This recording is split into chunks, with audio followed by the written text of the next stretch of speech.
नमस्कार, सुस्वागतम। BA BSc second year fourth semester SL Hindi के अंतर्गत कल की तासिका में हमने फीचर लेखन इस महत्वपूर्ण मुद्दे पर चर्चा की है। आज हम रेडियो वार्ता लेखन इस मुद्दे पर चर्चा करेंगे। आधुनिक युग में वैज्ञानिक आविष्कारों ने जिन नवीन साहित्य रूपों को जन्म दिया है उनमें से एक महत्वपूर्ण साहित्य रूप है रेडियो वार्ता, जिसे अंग्रेजी में रेडियो टॉक भी कहा जाता है। रेडियो वार्ता या रेडियो टॉक श्रव्य होने के कारण किसी लेख या निबंध से बिल्कुल अलग होती है।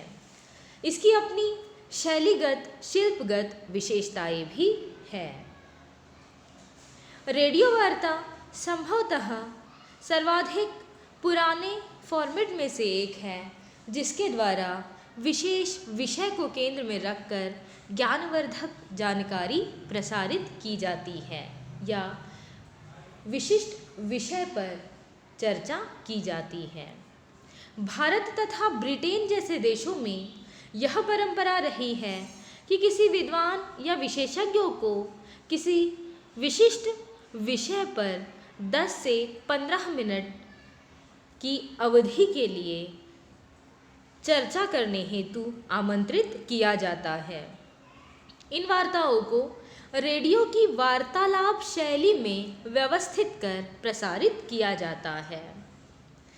वर्तमान समय में संक्षिप्त या फिर कम अवधि की वार्ताओं का अधिकतर प्रसारण किया जा रहा है, क्योंकि लंबी अवधि की वार्ताओं के प्रति अब लोगों में रुचि घटने लगी है। रेडियो वार्ता लेखन के लिए लेखक को कुछ महत्वपूर्ण बिंदुओं की ओर अपना ध्यान केंद्रित करना होता है। इन महत्वपूर्ण बिंदुओं में पहला बिंदु है तथ्यों की खोज। रेडियो वार्ता लेखन करते समय लेखक को वार्ता और रूपक के लिए विषय से संबंधित विभिन्न पहलुओं पर शोध एवं अनुसंधान कार्य करना होता है। इस शोध के माध्यम से तथ्यों की पूर्ण खोज और जांच परख के बाद ही इस वार्ता में प्रामाणिकता तथा विश्वसनीयता आती है। इसीलिए रेडियो वार्ता लेखन करते समय लेखक को विषय से संबंधित विभिन्न तथ्यों की खोज एवं जांच परख करनी आवश्यक होती है। दूसरा महत्वपूर्ण बिंदु है संक्षिप्तता। वार्ता प्रसारण की अवधि सीमित होती है। अति कम समय में किसी विषय को लेकर वार्ता प्रसारित की जाती है। ऐसे में विषय को विभाजित कर लेना चाहिए ताकि उसका कोई भी महत्वपूर्ण पक्ष छूट न जाए।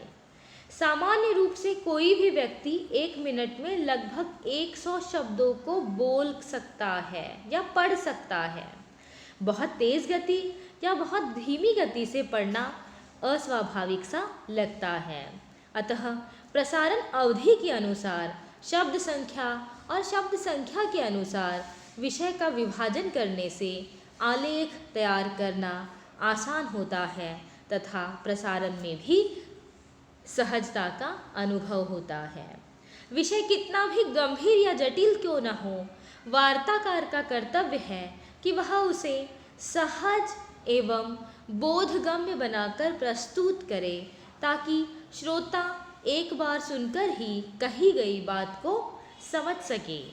इसीलिए रेडियो वार्ता लेखन का तीसरा महत्वपूर्ण बिंदु माना गया है सहजता, क्योंकि वार्ता ऐसी शैली में लिखनी चाहिए मानो लेखक किसी से बात ही कर रहा हो। कृत्रिम या बनावटी भाषा वार्ता को प्रभावहीन बना सकती है। जहाँ तक हो सके स्थानीय प्रचलित शब्दों का, मुहावरों का प्रयोग वार्ताकार को या वार्ता लेखक को करना चाहिए। ऐसा करने से संप्रेषण बिल्कुल सहजता के साथ हो सकता है। अगला महत्वपूर्ण तत्व है या बिंदु है व्यक्तिगत अनुभवों का उल्लेख। व्यक्तिगत अनुभव एवं संस्मरणात्मक प्रसंगों आदि के उल्लेख से वार्ता में आत्मीयता आ जाती है और वह श्रोताओं पर अपनी अमिट छाप छोड़ती है। अगला महत्वपूर्ण बिंदु है सहज सरल भाषा का प्रयोग। सामान्य लेखन में लंबे और कठिन वाक्यों के प्रयोग के अतिरिक्त बहुत सारे चिन्हों जैसे कॉमा, अर्धविराम, हाइफन, डैश आदि के प्रयोग भी किए जाते हैं, लेकिन रेडियो में ऐसे वाक्यों के प्रयोगों से संप्रेषणीयता में व्यवधान या रुकावट आ सकती है। अतः रेडियो के लिए वाक्य छोटे, सरल और सीधे होने चाहिए। इसके अतिरिक्त वार्ता में अधिक आंकड़ों या विभिन्न तिथियों का ज़्यादा उल्लेख करने से बचना चाहिए। प्रयास यही करना चाहिए कि इसमें आंकड़ों आदि का समावेश ही न हो, या फिर अनिवार्य होने पर कम से कम आंकड़े रखे जाने चाहिए। अगला महत्वपूर्ण बिंदु है पुनरावृत्ति से बचें। वार्ता को तथ्यों तथा सूचनाओं से बोझिल नहीं बनाना चाहिए। ऐसा करने से वार्ता सहज बनने की अपेक्षा कठिन बन जाती है। साथ ही मुहावरों, शब्दों तथा वाक्यों की पुनरावृत्ति से बचना चाहिए। यदि किसी विचार या भाव पर बल देने के लिए दोहराने की या पुनरावृत्ति की आवश्यकता पड़ती भी है, तो ऐसे समय में रेडियो वार्ताकार को या फिर वार्ता लेखक को प्रत्येक बार नए ढंग तथा नवीन शब्दावली का सहारा लेना चाहिए। ऐसा करने से वार्ता में रोचकता बनी रहती है। इन महत्वपूर्ण बिंदुओं के अतिरिक्त वार्ता को पन्ने के एक ओर ही लिखना या टाइप करवाना चाहिए, जिससे इस वार्ता को पढ़ते समय वार्ताकार सुविधा का अनुभव कर सके। इसके अतिरिक्त प्रत्येक पन्ने को एक नए वाक्य या पैराग्राफ से आरंभ करें। पूर्ण विराम के पश्चात नवीन पैराग्राफ करने से पूर्व थोड़ा विराम देकर पढ़ना स्वाभाविक लगता है, क्योंकि इसके विपरीत यदि वाक्य का एक अंश एक पन्ने पर तथा दूसरा अंश अगले पन्ने पर हो तो पढ़ने का प्रवाह टूट सकता है और सुनने वाले को यह वार्ता अटपटी लग सकती है।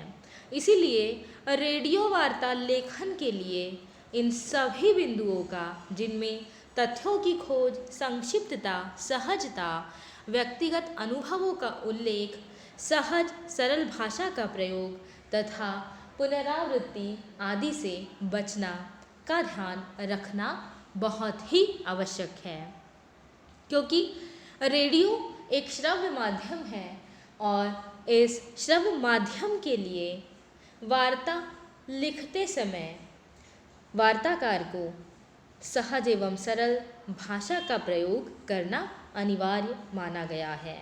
विषय की सरल प्रस्तुति रेडियो वार्ता को अधिक प्रभावशाली बनाती है। साथ ही विशेषकर यह माना गया है कि जो व्यक्ति वार्ता लिखता है, यदि वह स्वयं वार्ता पढ़े तो वह अधिक प्रभावशाली बन जाती है। सामान्यतः वार्ता 8 से 10 मिनट की होती है, अतः लेखन करते समय लेखक को समय का ध्यान रखना अनिवार्य माना गया है। इसी के साथ साथ वार्ता लेखक के लिए यह बात बहुत ही मायने रखती है कि लेखन में तारतम्यता और क्रमबद्धता होनी चाहिए। जिस विषय पर लेखक वार्ता लिख रहा है, उस विषय की प्रस्तुति में क्रमबद्धता का होना एक सफल प्रभावी वार्ता के लिए अतिशय महत्वपूर्ण माना गया है। इस प्रकार से इन सभी बिंदुओं को केंद्र में रखकर लिखी गई रेडियो वार्ता अतिशय प्रभावी बन जाती है। कल की तासिका में हम अपने अगले महत्वपूर्ण मुद्दे की ओर बढ़ेंगे, जो है अनुवाद लेखन या अनुवाद व्यवहार।